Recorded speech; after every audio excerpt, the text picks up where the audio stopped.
Hey, it's Melissa. Welcome to my $100,000 stock experiment, year 3, week 49, ending March 19th, 2021. The Melissa method is my attempt to implement the CAN-SLIM trading methodology developed by William O'Neill. This isn't an endorsement to buy any stocks I'm buying or buy stocks in general. According to the IBD at investors.com, the market is in a confirmed uptrend.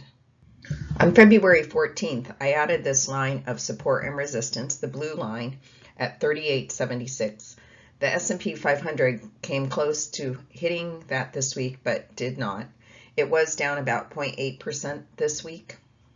The S&P 500 daily price swings from the high to the low have also been above 1% for 4 days this week. That doesn't work well with my style of trading. I did make 4 purchases this week: ERII, Energy Recovery Inc., MT, ArcelorMittal, QFIN, 360 Digitech, and SI, Silvergate Corp. And I sold 3 stocks this week. They all failed within 1 week of purchase. ERII, Peloton, and QFIN all sold. Peloton Interactive, stock symbol PTON. I love my Peloton, but this stock does not love me. I held it for 4 days and I lost 8%. Energy Recovery Inc., stock symbol ERII. I love the volume on Energy Recovery.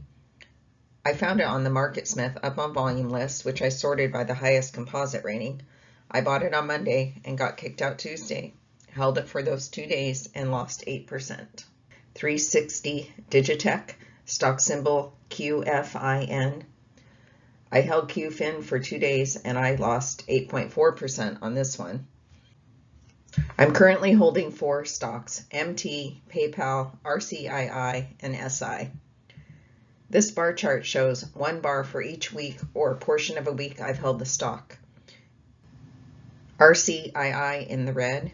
You can see last week, my first week I held it, this stock was up to 10,611. That's from my $10,000 purchase.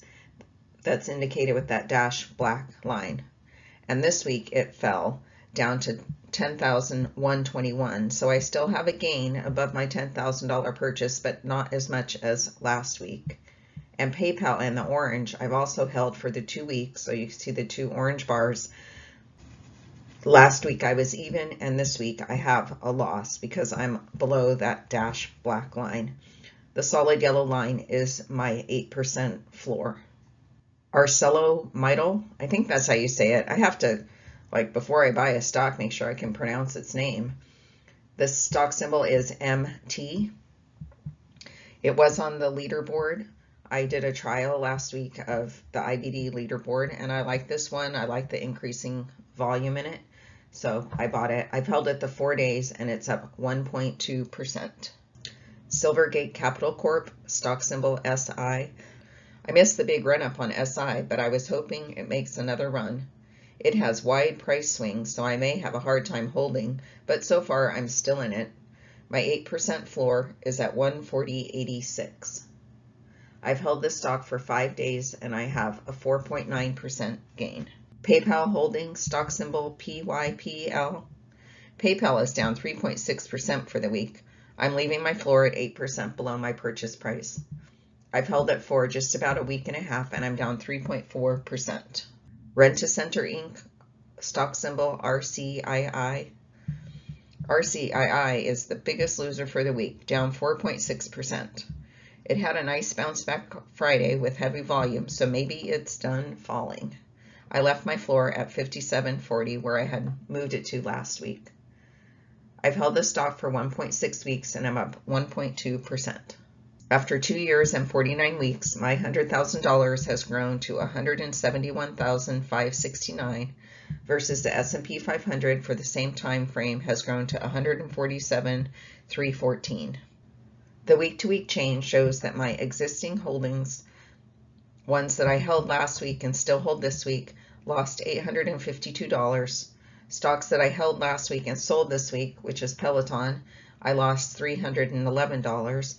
And then my new purchases, including 2 that I sold and 2 that I still own, lost $1,027. This chart shows information for the S&P 500 and the Melissa Method experiment. It shows the weekly change, year-to-date change, the lifetime since I started my experiment, and then my experiment year. The weekly change for the S&P 500 down at the bottom, circled in blue, it lost 0.8%, versus the Melissa Method on the right-hand side, the weekly change, I lost 1.3%. The experiment year, down at the bottom in yellow, the S&P 500 has gained 40.3% versus the Melissa Method, which has only gained 18.6%. My industry breakdown shows that I'm most heavily weighted in cash. I have over $130,000 in cash that I could make add-on buys or new purchases. I have 2 stocks in the finance sector, Rent-A-Center and PayPal, 1 stock in banks, which is Silvergate Cap, and then 1 in metals. Thanks for watching. Keep an eye out for my next episode, or better yet, subscribe to my channel, The Melissa Method.